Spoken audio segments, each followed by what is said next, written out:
Olá, sejam todos muito bem-vindos a todos que nos acompanham aqui no estudo Conhecendo o Nosso Lar, onde aos sábados nós dedicamos esse tempo para conhecermos, estudarmos, refletirmos em torno dessa obra tão bela, tão importante e que tanto tem a agregar às nossas reflexões, aos nossos estudos espíritas, para que possamos assim caminhar com mais leveza, com mais segurança nos desafios que a encarnação nos oferece. É um prazer ter você conosco mais uma vez. No episódio de hoje, nós vamos estudar o capítulo 15. Estamos atingindo aí a marca de 15 capítulos estudados, aonde o tema especificamente deste é a visita materna. André Luiz vai relatar aí um momento emocionante em que ele recebe a visita de sua mãe depois desse período de recuperação em nosso lar e dos primeiros ensejos de realização e trabalho, como vimos nos capítulos anteriores. Então, antes de começar o nosso estudo propriamente dito, queremos te convidar a deixar aí os teus comentários, as tuas sugestões de análise, as perguntas, porque no primeiro sábado de cada mês nós dedicamos um espaço para esse debate e lá nós respondemos ao vivo, o estudo é ao vivo no primeiro sábado, todas essas questões, todas essas perguntas que nos são deixadas. Convidamos também você a compartilhar não só esse estudo do portal Conhecendo o Espiritismo, da plataforma, mas todos os outros que também nos auxiliam tanto na nossa caminhada, a fim de que essa luz, esse conhecimento possa consolar, esclarecer cada vez mais corações. Então, prossigamos com o nosso estudo. Esse estudo, esse capítulo, ele é um capítulo relativamente simples e nem por isso menos belo ou menos profundo. Na verdade, existe um grande tema por detrás desse capítulo. Nós temos escolhido essa estratégia de, ao analisarmos cada capítulo, a gente seleciona uma questão, um tema que possa nortear o nosso debate.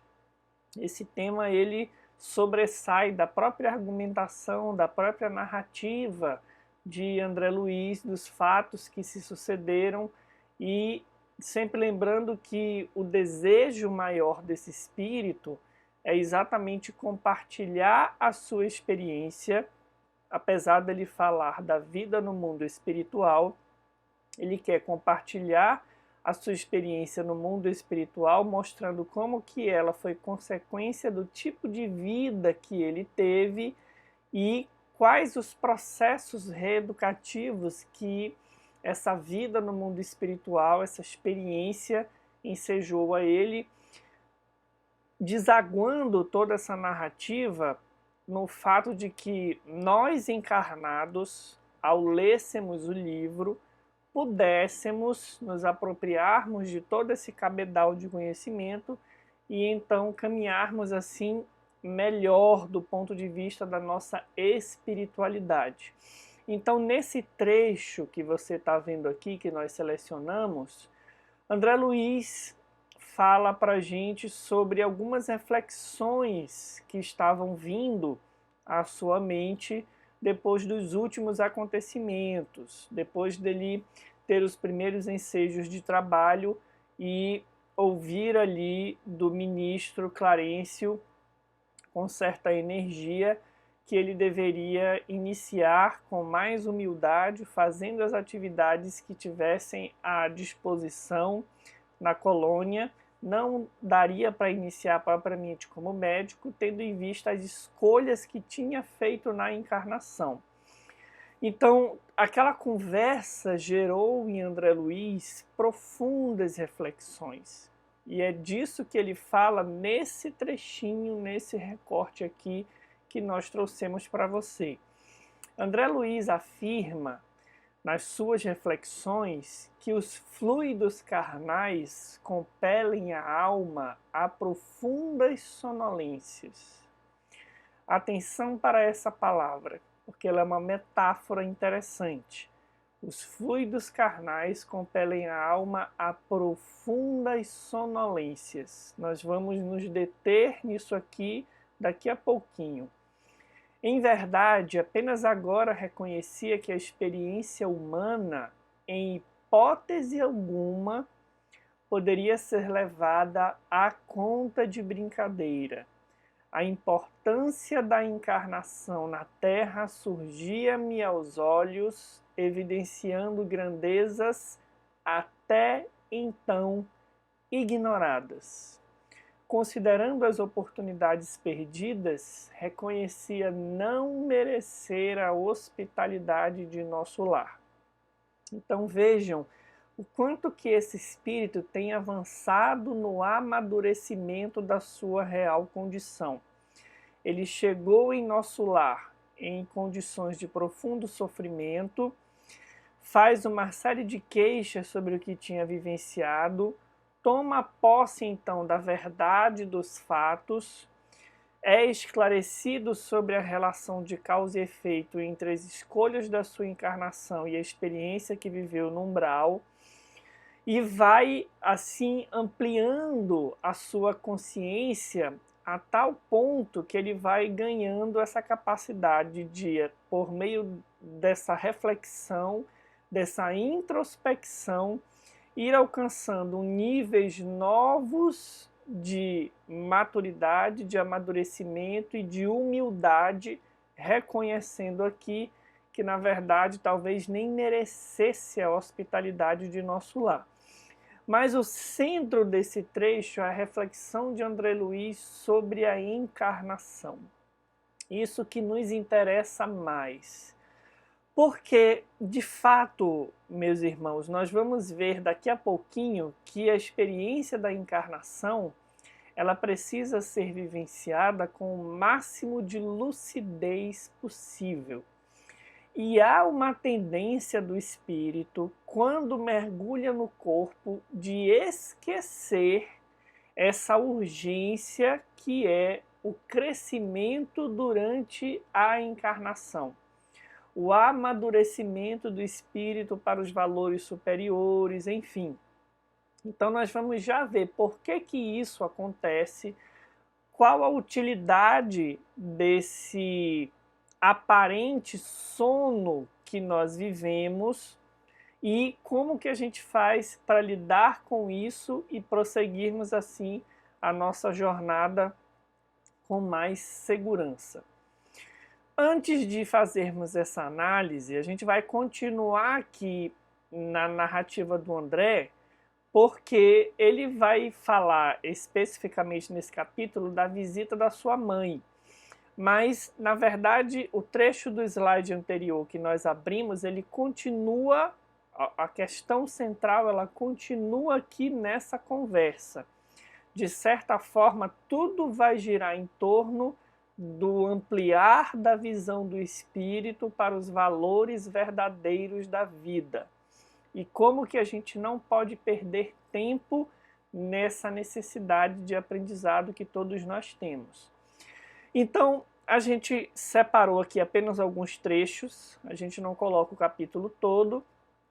André Luiz identifica a chegada da sua mãe, tem todo aquele momento de emoção que a gente pode ver com mais clareza, por exemplo, no filme Nosso Lar. E aí ele vai dizer que, diante daquela ternura da mãe que o visita, ele afirma que estava sobremaneira emocionado com tudo aquilo, a mãe pede que ele não se emocione tanto, que as emoções permaneçam equilibradas, porque tanto alegria em excesso quanto tristeza em excesso podem significar desequilíbrios para as emoções da alma. Então ele diz que diante de todo esse acolhimento, identificando a ternura de todos os tempos, aquela ternura que todas as mães oferecem a seus filhos, ele relata que sentiu que se reavivavam nele as chagas terrenas. Oh, como é difícil alijar resíduos trazidos da terra! Como pesa a imperfeição acumulada em séculos sucessivos! Vejam que isso aqui está relacionado com o trecho que nós trouxemos no primeiro slide. A gente vai já ver como. Quantas vezes ouvira conselhos salutares de Clarencio, observações fraternais de Lísia para renunciar às lamentações, mas ao carinho maternal como que se abriam velhas feridas. De que André Luiz está falando aqui? Ele está falando da tendência de queixar-se, da tendência de reclamar que ele vinha tentando contornar e que, ao ensejo do carinho materno, essa tendência ela vai se reavivando nos primeiros momentos desse encontro. Do pranto de alegria passei às lágrimas de angústia, relembrando exacerbadamente os trâmites terrestres. Não conseguia atinar que a visita não era para a satisfação dos meus caprichos, e sim preciosa bênção de acréscimo da misericórdia divina. Vejam que velhas posturas desse espírito querem agora aqui retomar proeminência diante do esforço que ele tem feito. Copiando antigas exigências, concluí erroneamente que minha genitora deveria continuar como repositório de minhas queixas e males sem fim. E aí ele faz uma série de queixas e relata em seguida: minha mãe ouviu-me calada, deixando transparecer inexprimível melancolia. Olhos úmidos, aconchegando-me de quando em quando, mais estreitamente ao coração, falou carinhosa. Como é que a mãe de André Luiz vai reagir diante desse encontro? Vejam que é um reencontro. Só considerando o tempo que ele passou no umbral, tem pelo menos 8 anos, um pouco mais, que eles não se veem. A idade que André Luiz desencarnou exata ali não é revelada, mas a gente imagina então que se tem 8 anos só do retorno dele ao mundo espiritual, que ele não vê a mãe, então deve ser muito mais tempo porque ela desencarnou antes dele. Fato é, não é importante aqui a gente saber essa informação detalhada, o que eu estou querendo dizer com essa reflexão é que, de fato, é um momento especial, porque imaginem você, filho desencarnado, reencontrando a mãe, o que você faria? O que você diria? E André Luiz está relatando aqui para a gente que, diante do acolhimento da mãe, os primeiros impulsos dele foram de reclamar, de derramar aquele monte de queixas como sempre fizera desde quando estava encarnado. E aí surge então essa interrogação: qual a reação da mãe de André Luiz diante desse comportamento dele? Você que é mãe, o que você faria reencontrando seu filho no mundo espiritual depois de muito tempo e ele começasse a reclamar? Na verdade, a reflexão vai mais longe. O que você faz hoje quando você encontra o seu filho e ele derrama aí as queixas? Todos nós que somos filhos, de uma forma ou de outra, às vezes ou muitas vezes, caímos nesse mesmo comportamento. Então vamos ver qual é a postura da mãe de André Luiz. Ela diz assim: ó filho, não ignoro as instruções que o nosso generoso Clarencio te ministrou. Ou seja, ela está dizendo aqui que ela sabe da conversa que André Luiz teve com Clarencio e das recomendações que Clarencio deu para André Luiz de, digamos assim, baixar um pouco a sua bola, que diante da experiência carnal que ele tinha tido, ele não tinha condições para atuar como médico. Ele estava ali na condição de aprendiz e deveria, portanto, realizar as atividades que a colônia ia oferecer para ele. É disso que ela está falando. Não te queixes. Agradeçamos ao Pai a bênção desta reaproximação. Sintamo-nos agora numa escola diferente, onde aprendemos a ser filhos do Senhor.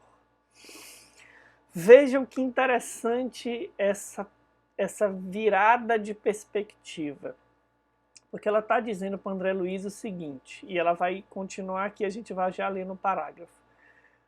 Quando nós estamos na posição de encarnados, talvez os papéis que a vida nos entrega, de mãe, de filho, tragam consigo alguns comportamentos automáticos que a gente não questiona, como por exemplo, o da mãe. André Luiz vai dizer isso num trecho que nós não colocamos aqui.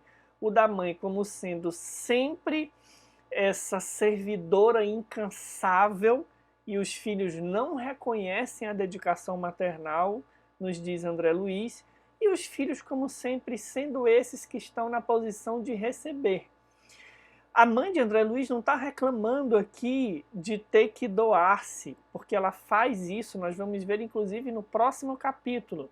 O que ela está dizendo é que não cabe mais a ela patrocinar esses excessos de reclamação do filho, porque agora, apesar de ter sido mãe de André Luiz, e eu creio que espiritualmente esse papel jamais se perca, mas ela está dizendo para ele que os dois estão na posição de filhos de Deus. Vejam a maturidade desse espírito. Na posição de mãe terrestre, nem sempre conseguia orientar-te como convinha. Vejam só o reconhecimento de uma falha. Lembrem que a mãe de André Luiz está numa posição espiritual superior a dele, ela está numa colônia superior a nosso lar.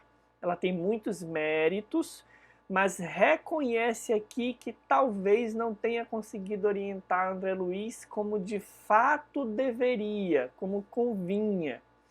Também eu trabalho, pois, reajustando o coração. Vejam que beleza esse reconhecimento.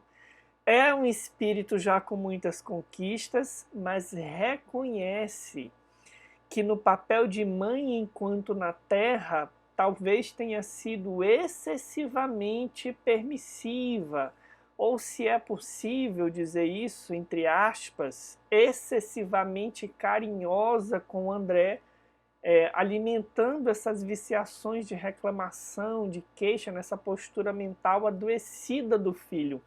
Então, o tempo que ela está distante de André, todo esse processo de interceder por ele, ter que aguardar o despertar do filho, significam para ela também um reajustamento do coração. Diz ela, continuando, tuas lágrimas fazem-me voltar à paisagem dos sentimentos humanos.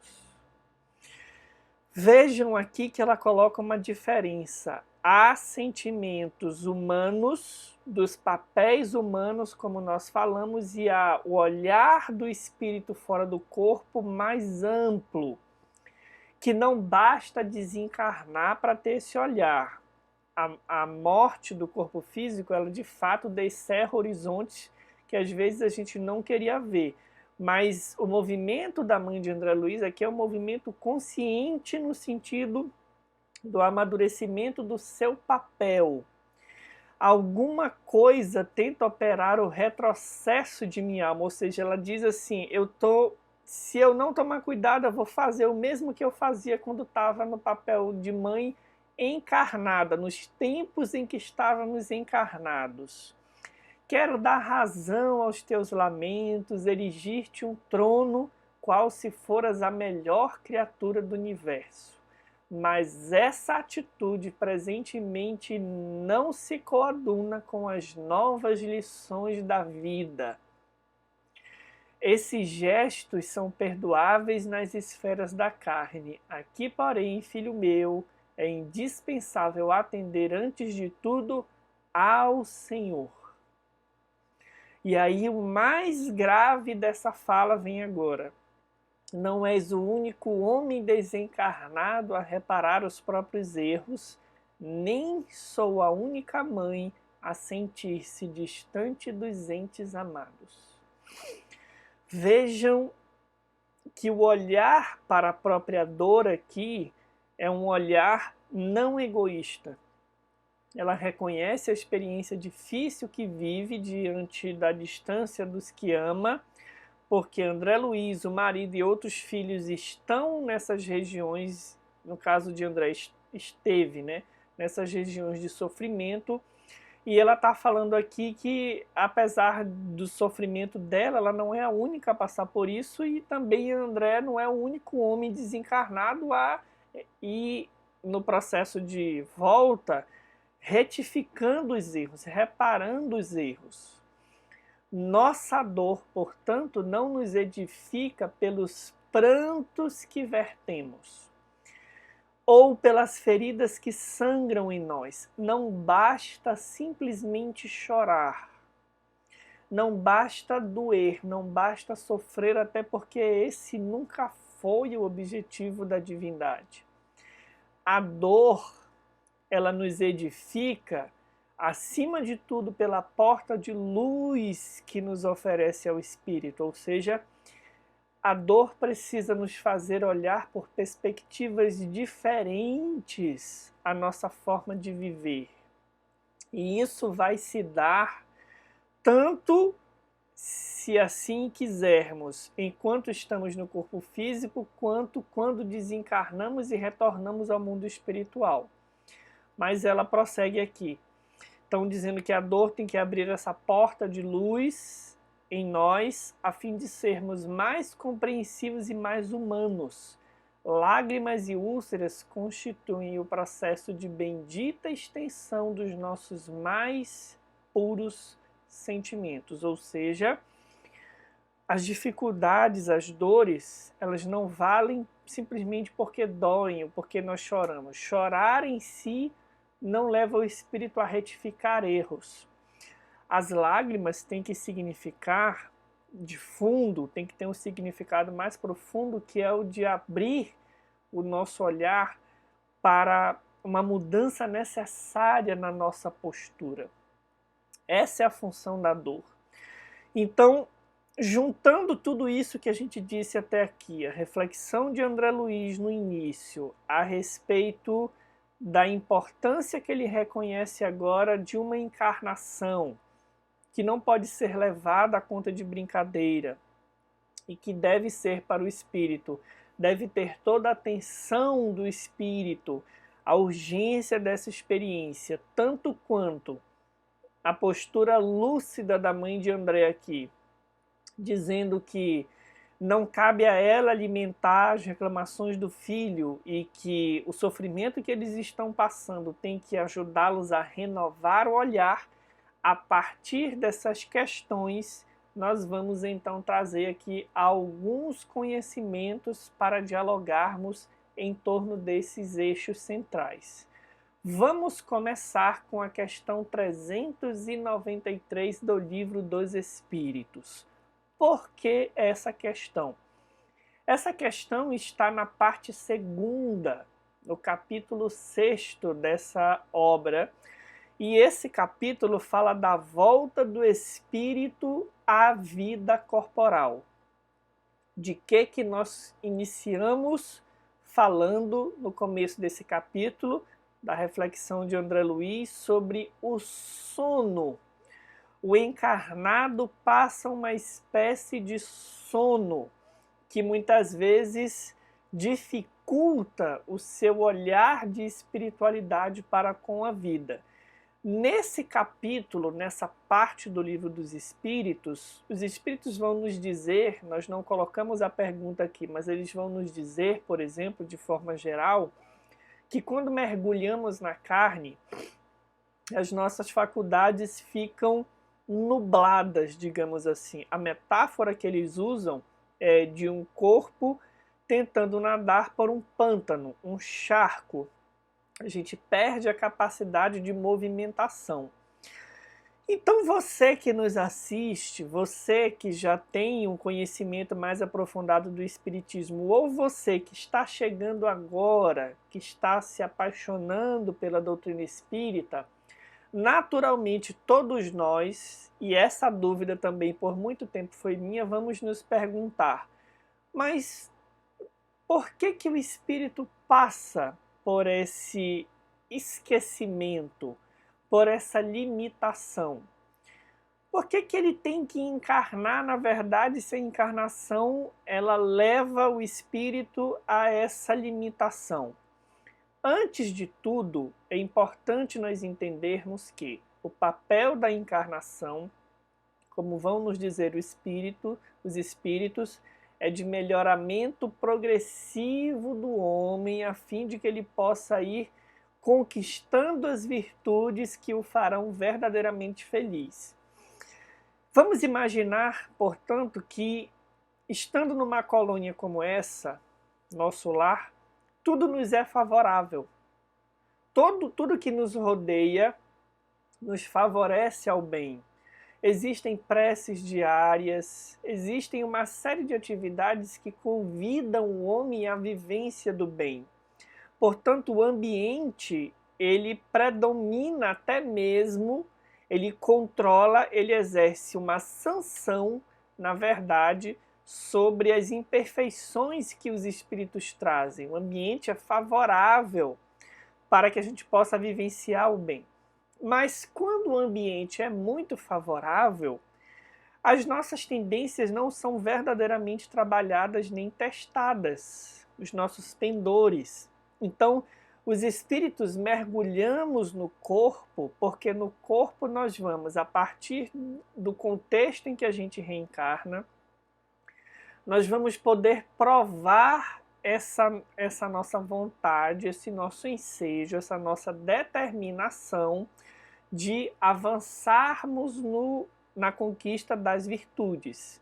E aí, o corpo, nesse nosso estágio espiritual, como ele é muito denso, a matéria em que a gente encarna é muito densa, e nós dizemos isso porque em orbes mais evoluídos, dentro do conceito de pluralidade dos mundos habitados que os espíritos nos trazem, em planetas superiores, onde os espíritos encarnam, esse envoltório carnal ele é mais fluídico, ele é menos denso, a infância é menor, a velhice é menor, a gente tem menos moléstia. Júpiter, por exemplo, é um planeta onde isso ocorre, a gente vê isso lá na Revista Espírita.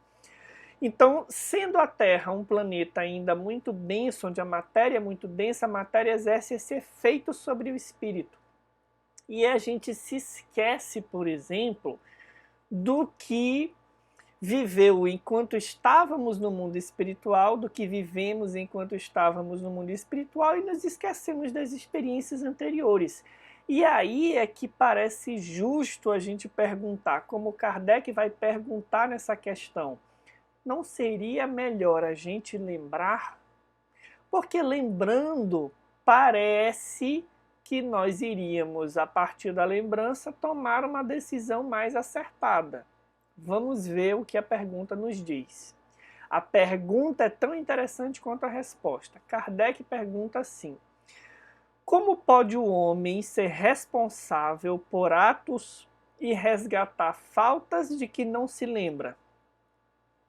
Lembrem da fala de André Luiz: o homem vive uma espécie de sono quando encarna. Como pode aproveitar da experiência de vidas de que se esqueceu? Conceber-se-ia que as tribulações da existência lhe servissem de lição se recordasse do que as tenha podido ocasionar. Desde que, porém, disso não se recorda, cada existência é para ele como se fosse a primeira, e eis que então está sempre a recomeçar. Como conciliar isso com a justiça de Deus? Vejam que a pergunta de Kardec é bastante provocativa. Ele chega a dizer o seguinte: se a gente se recordasse do que ocasionou as tribulações que nós vivemos, nós teríamos mais condições aparentemente de aproveitar as lições que nós temos que aproveitar na atual encarnação. Como conciliar isso? Fecha ele a pergunta. Com a justiça de Deus. E aí os espíritos vão então dizer que em cada nova existência o homem dispõe de mais inteligência e melhor pode distinguir o bem do mal. Por que que isso se dá em cada nova existência? Cada vez que o espírito desencarna, vive a experiência da avaliação da sua encarnação, ele é marcado profundamente, tanto do ponto de vista intelectual quanto do ponto de vista moral, dos seus afetos, do que deveria ter feito, faz uma avaliação e essa experiência ela é muito forte e ela marca o espírito a tal ponto que mesmo sem que ele lembre exatamente de tudo que está acontecendo antes dele reencarnar, quando ele reencarnar, mesmo que ele não lembre, os espíritos vão dizer que essa soma de experiências elas vão comparecer positivamente na intuição. Mas vamos prosseguir. Onde o seu mérito se lembrasse de todo o passado? Essa pergunta específica, meus irmãos, por muito tempo gerou muitas dúvidas em mim. Como assim, onde o seu mérito se lembrasse de todo o passado? O que os espíritos, melhor dizendo, estão querendo nos ensinar? Eles estão dizendo que haveria menos mérito na conquista das virtudes se a gente se lembrasse do passado. O que isso significa? Vamos já responder. Quando o espírito volta à vida anterior, à vida espírita, diante dos olhos se lhe estende toda a sua vida pretérita. Os espíritos estão falando aqui do que acontece quando a gente desencarna, né? Vê as faltas que cometeu e que deram causa ao seu sofrer, assim como de que modo as teria evitado. Reconhece justa a situação em que se acha e busca então uma existência capaz de reparar a que vem de transcorrer. Escolhe provas análogas às que não soube aproveitar ou as lutas que considere apropriadas ao seu adiantamento e pede ao espírito, a espíritos, melhor dizendo, que lhe são superiores, que o ajudem na nova empresa que sobre si toma, ciente de que o espírito que lhe for dado por guia nessa outra existência se esforçará por levá-lo a reparar suas faltas, dando-lhe uma espécie de intuição das em que incorreu.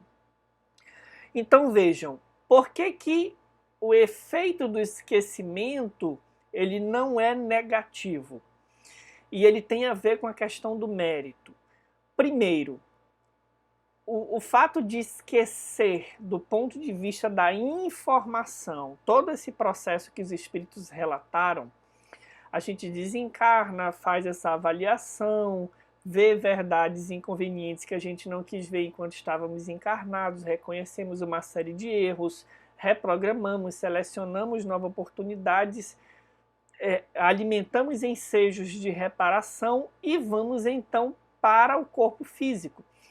Esse intercurso na erraticidade, ele é uma forma de progresso.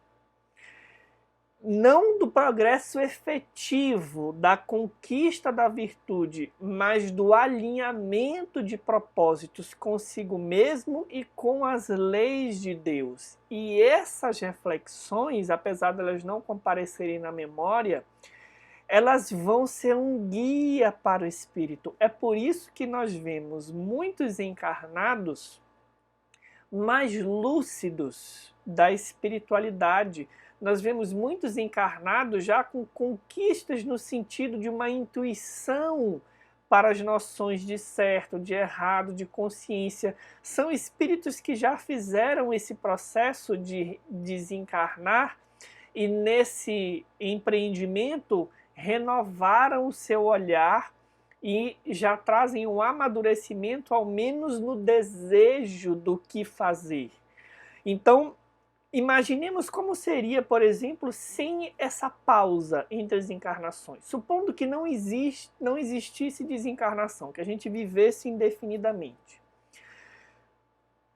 Como seria ficar repetindo velhos erros ou viver viciações indefinidamente, sem o ensejo da pausa que a desencarnação oferece, com todo esse cabedal avaliativo e do retorno à vida corporal? Então vejam que a divindade é muito sábia, porque nós precisamos desse ir e desse voltar ao mundo dos espíritos nesse nosso estágio de imperfeição moral, porque isso representa para a gente uma reflexão da experiência e um angariamento de maturidade no que diz respeito ao que devemos verdadeiramente fazer na nova etapa que a gente programa, que é uma nova encarnação. Então, Kardec vai comentar a resposta dos espíritos que a gente abreviou, não está completa aqui, você pode conferir se quiser. Kardec comenta fechando a questão dizendo que não temos certo durante a vida corpórea lembrança exata do que fomos e do que fizemos em anteriores existências. Mas temos de tudo isso a intuição, sendo as nossas tendências instintivas uma reminiscência do passado. E a nossa consciência, que é o desejo que experimentamos de não reincidir nas faltas já cometidas, nos concita a resistência àqueles pendores. Então, esse capítulo do Livro dos Espíritos é muito belo e eles vão trabalhar outros temas que a gente não vai aprofundar aqui, como, por exemplo, essa questão das tendências instintivas. Para você saber, apesar de não lembrar, provavelmente os erros que tem cometido em encarnações anteriores, olha para os seus maus pendores. Olha para as suas tendências instintivas que você tem no que diz respeito aos movimentos que nos afastam da lei de Deus, e você vai saber aonde tem caído em vidas anteriores. Além do que, a nossa consciência é sempre um alerta. Quantas vezes nós ouvimos da consciência: não vá por aí, permanece no esforço, escolhe esse caminho em detrimento do outro, mas a gente silencia essa voz. Então, diante de tudo isso, meus irmãos, o que é importante nós entendermos? O sono, a sonolência que André Luiz diz que nós encarnados muitas vezes vivenciamos, não é pelo esquecimento. E lembrar os fatos anteriores não necessariamente nos levaria a acertar. A sonolência que a gente sente é a falta de vontade de agir diferente. A gente ouve a consciência, porque a gente fez essa avaliação antes de encarnar, mas a gente escolhe repetir o mesmo erro. Isso é a sonolência. A sonolência não seria corrigida porque você simplesmente lembraria do que tivesse feito. E eu vou justificar essa fala agora com o slide seguinte. Vejam só o que vai nos dizer um espírito lá na obra O Céu e o Inferno, na categoria dos espíritos sofredores, no capítulo dos espíritos sofredores, lembrando que essa obra ela tem uma primeira parte que versa sobre diversos temas em torno da justiça divina, e no segundo, na parte conseguinte, ela vai trazer então o relato dos espíritos, que fundamenta a análise e o que Kardec vai construir a nível teórico sobre, por exemplo, o Código Penal da Vida Futura. Então, esse espírito que se apresentou sob o nome de Lisbeth vai dizer para a gente, por meio dessas perguntas, algumas coisas interessantes para a gente refletir também sobre essa sonolência que o encarnado tem. No começo da entrevista, o interlocutor pede para que ela possa dar algumas informações a respeito da posição dela, assim como da causa dos sofrimentos que ela carrega. Então, a Lisbeth diz o seguinte: sede humilde de coração, submisso à vontade de Deus, paciente na provação, caridoso para com o pobre, consolador do fraco, sensível a todos os sofrimentos e não sofrereis as torturas que amargo. E aí o interlocutor diz: pareceis sentir as falhas decorrentes de contrário procedimento, ou seja, o sofrimento dela é porque ela fez o contrário do que ela está orientando. E aí ele pergunta, melhor dizendo, se o arrependimento que ela sente não é um alívio. E a resposta desse espírito é fenomenal, é sensacional. Porque ela diz que não. O arrependimento que ela sente não ameniza, não traz alívio ao sofrimento que ela tem em decorrência de proceder em desacordo com tudo aquilo que ela sugeriu que a gente faça na resposta à pergunta anterior. E por que o arrependimento não traz alívio? Ela diz assim: o arrependimento é inútil quando apenas produzido pelo sofrimento. Vejam que frase intensa, ou seja, às vezes a gente sofre ou lembra que sofreu e sente um arrependimento. Mas esse arrependimento, ele não nos motiva para fazer o certo em função do nosso amor pelo certo. A gente quer, na verdade, simplesmente estancar um sofrimento. Então, é como se fosse a criança que, diante do pai que lhe aplica um castigo, diz: não, papai, eu prometo que eu não vou fazer novamente. Mas ela não entendeu ainda de fato o que é o certo e por que ela deve amar o certo. Ela está muito mais com medo do sofrimento do que entendendo, compreendendo a urgência de agir corretamente. É por isso, meus amigos, que lembrar das vidas anteriores não necessariamente nos faria acertar nessa vida. A questão não é a lembrança. A questão é que nós devemos nos apaixonar pela lei de Deus a tal ponto que a gente se resolva por segui-la, ainda que a gente não esteja sob o aguilhão da dor.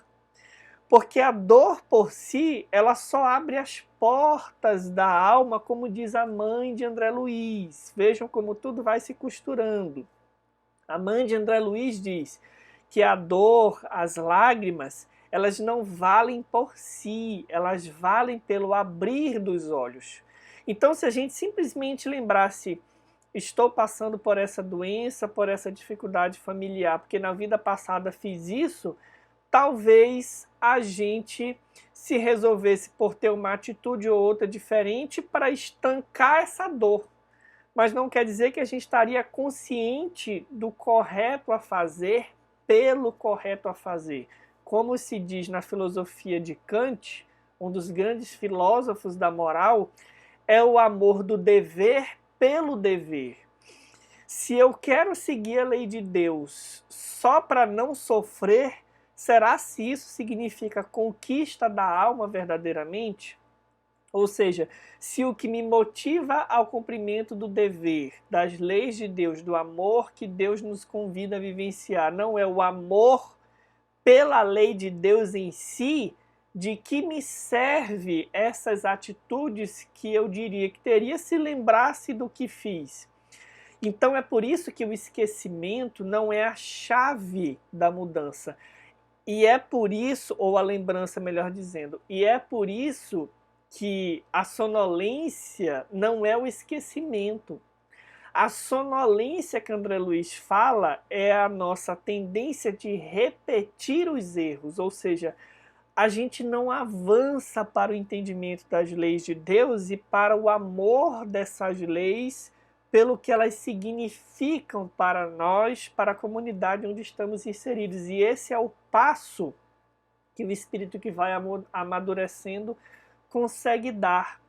Então a Lisbeth termina a resposta dela dizendo: o arrependimento profícuo tem por base a mágoa de haver ofendido a Deus. Não que Deus se ofenda.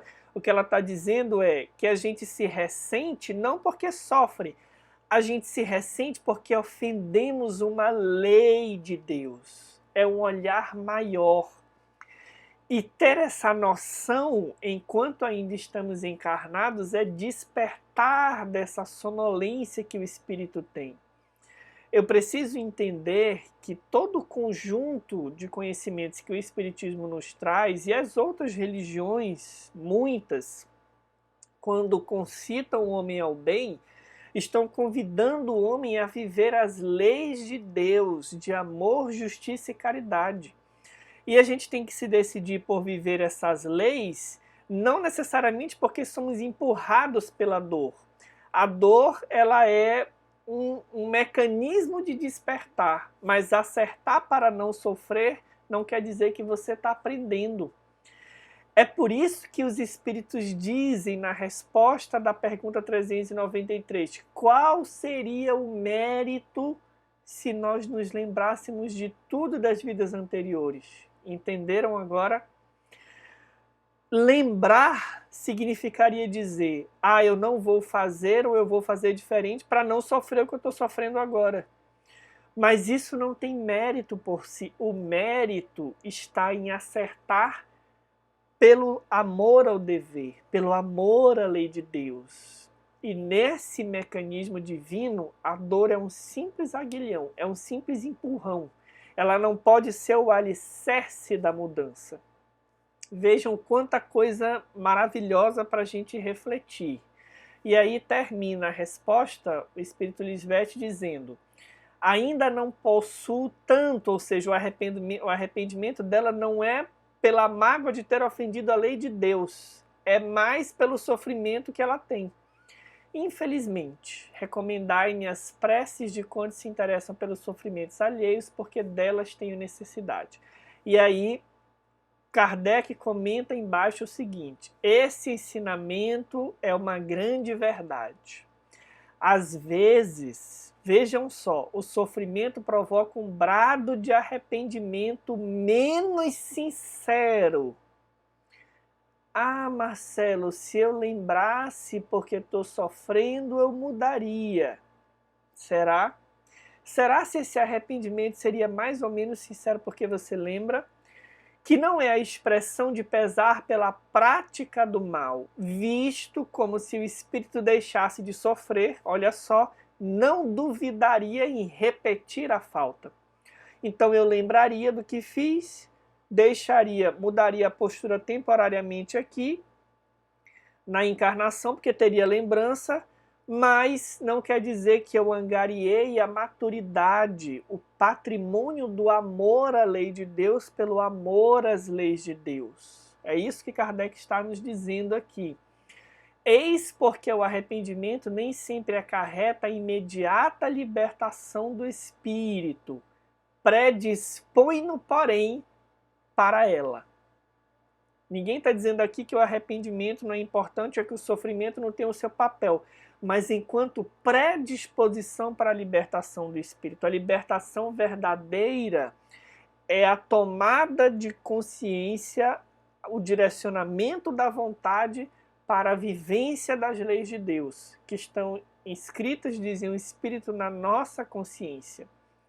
É-lhe preciso, além disso, e aí olha só a necessidade da encarnação, provar a sinceridade e firmeza da resolução por meio de novas provações reparadoras do mal praticado. Então é disso que esse capítulo está falando para a gente. Quando André Luiz, lá na abertura, nos fala dessa sonolência que nós precisamos ver a encarnação com o que ela realmente tem a nos oferecer, ele está nos convidando a refletir que a gente precisa parar rotineiramente, periodicamente, e avaliar como estamos olhando os acontecimentos da nossa vida, porque senão a gente é simplesmente levado nas tendências que a matéria nos traz. E não bastaria para esse movimento simplesmente lembrar o que a gente fez. É preciso observar as nossas tendências instintivas e, no esforço de corrigi-las, entendermos o porquê que os caminhos que a lei de Deus nos oferece são mais ricos, mais profícuos de felicidade do que as viciações que nós temos vivenciado. Isso é viver acordado como espírito. Cada fato da nossa caminhada, uma dor pela perda de um parente, uma enfermidade, uma dificuldade financeira, uma dificuldade afetiva, enfim, deve nos fazer mergulhar não somente para entendermos o porquê desse sofrimento, como quem dissesse, se eu lembrasse, eu não sofreria. Sofreríamos, porque o sofrimento não é a lembrança ou não do fato. O sofrimento é o vício moral que nós carregamos. E aí, observando as nossas tendências instintivas, lembrando ou não, a gente é capaz de, pelo uso da vontade, converter essas tendências em virtudes, que significa dizer o nosso amor, a vontade e a lei de Deus, que serão sempre o único e verdadeiro caminho para a nossa felicidade real. Então, para a gente fechar essas reflexões, eu trouxe aqui 2 trechos pequenos para deixar para você, até como sugestão para que você leia, né, no prosseguimento dos estudos, porque a gente não trouxe as 2 mensagens inteiras, a gente trouxe só trechos, mas como suporte do que a gente conversou, elas ajudam no enriquecimento dessas reflexões. A primeira mensagem, as 2 são do Espírito Emmanuel. A primeira mensagem está lá no livro Caminho, Verdade e Vida e se intitula Por que dormes? É uma pergunta o título. E esse comentário de Emmanuel está embasado ou está analisando um trecho que está lá no Evangelho de Lucas, no capítulo 22, versículo 46, em que Jesus, orando ali no momento de dificuldade, ele retorna para os discípulos a quem ele solicitara que orassem com ele e os encontra dormindo. E aí Jesus pergunta, por que estás dormindo? Levantai-vos e orai para que não entreis em tentação. Então Emmanuel transforma essa pergunta de Jesus numa pergunta para nós, espíritos encarnados.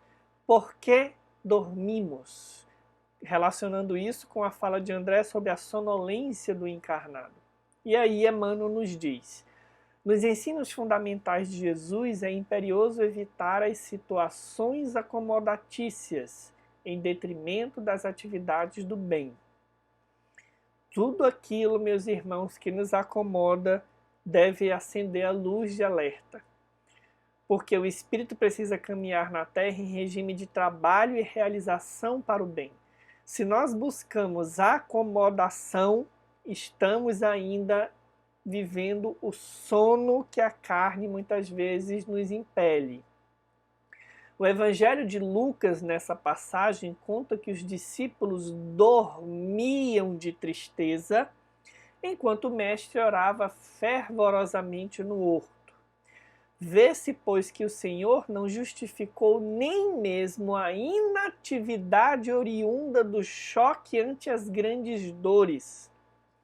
Ou seja, a gente não deve dormir mesmo quando grandes dores nos alcancem, sejam elas expiações ou provas.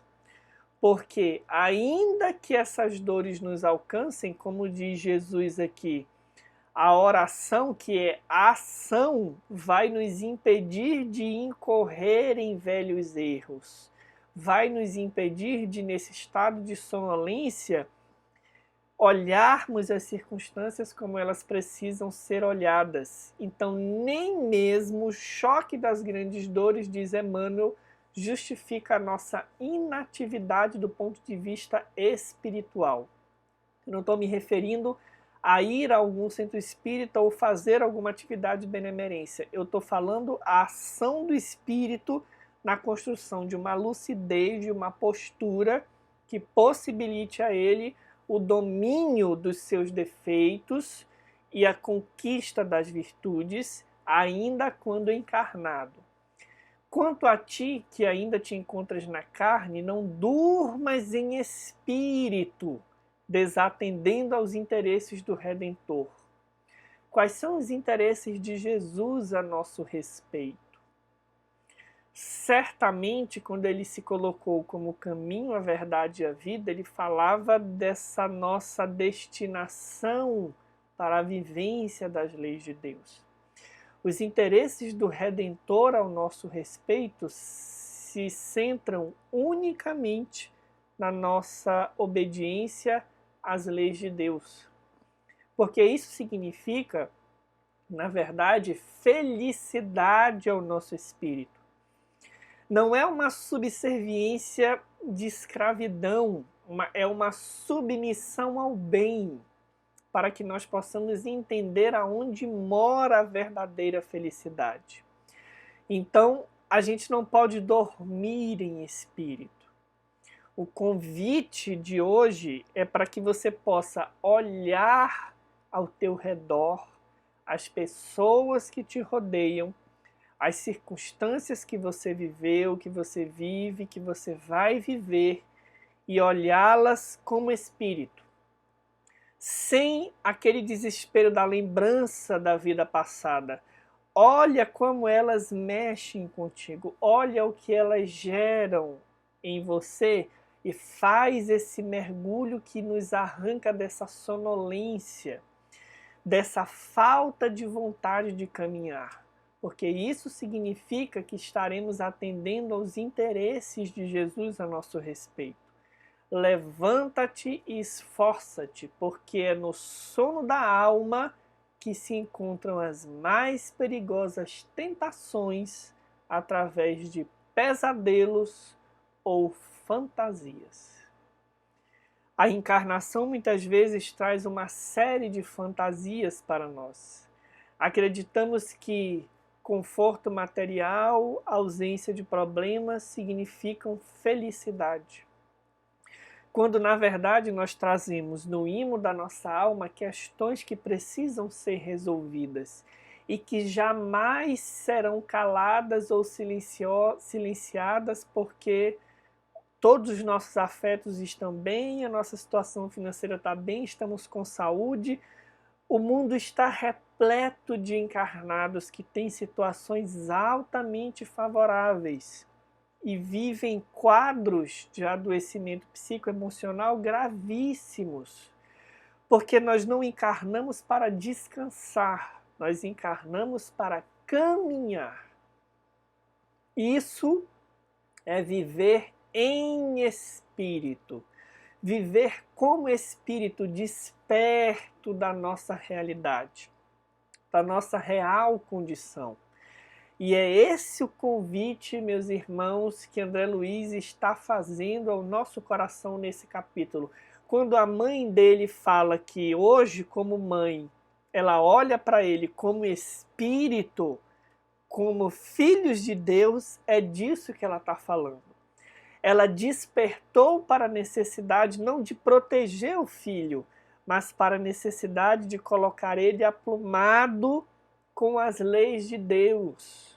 E é isso que ele precisa fazer. É por isso que ela não aceita mais que ele derrame as queixas dele indefinidamente.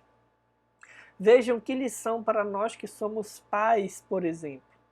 Estamos colocando os nossos filhos nas viciações das reclamações, num protecionismo injustificado, Ou estamos dando amor, dando carinho, mas movimentando-os para que possam olhar a vida como espírito, acordar como espírito, respeitando, claro, as escolhas de cada um. O nosso papel é semear. Então, são todas essas reflexões que esse capítulo nos enseja. O simples relato da visita da mãe de André Luiz gerou todos esses aprofundamentos que nós vimos aqui. A gente encerra então o nosso estudo com essas reflexões. Pedimos mais uma vez que você deixe aí as tuas dúvidas, as tuas considerações, compartilha o nosso estudo para que essas luzes que todos nós geramos juntos aqui possam alcançar mais corações e a gente se encontra então no próximo sábado, onde vamos analisar o capítulo 16. Fiquemos todos com Deus, que Jesus nos abençoe. Um abraço e até o nosso próximo encontro.